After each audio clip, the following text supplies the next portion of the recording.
Now over to Colombia, where the country prepares to enter a new political era. Millions cast their ballots to decide the country's next president, but none of the candidates secured enough votes to win.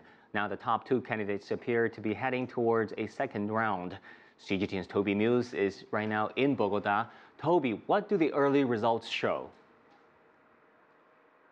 Well, we've been receiving results in the last hour or so, and there's a clear winner tonight, and that is Duque of the Centro Democrático Party. For an American equivalent, it would be something like the Republican Party.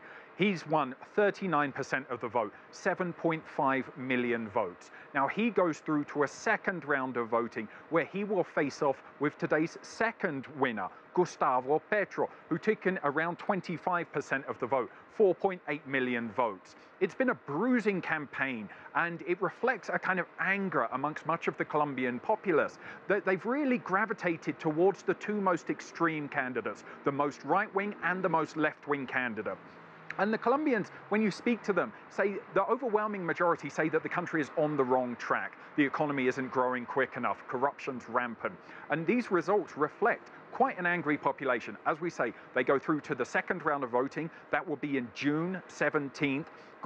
Petro, if he has any hope of trying to match Duque, he will have to pick up the vast majority of those who did not vote for Duque today. And that's going to be very, very difficult for a divisive figure like Petro. Toby, how could the outcome of this election affect the 2016 peace agreement reached between the Colombian government and its largest rebel group? Well, the peace process was one of the campaign issues. To set the stage, there were 5 main candidates who ran in the election with the results today.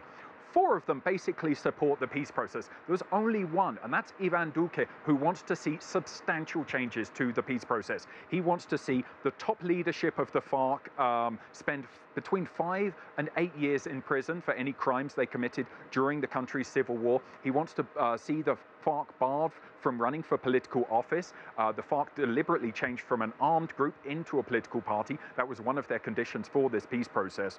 And so Petro really carries the hope of all of those who support the peace process. But again, Petro is a very divisive figure in this country. Millions of them love him, think he's what Colombia needs, that could be Colombia's first left-wing president. But many fear his brand of left-wing politics, and they accuse him of wanting to turn Colombia into Venezuela. Back to you. Toby Muse reporting from Colombia.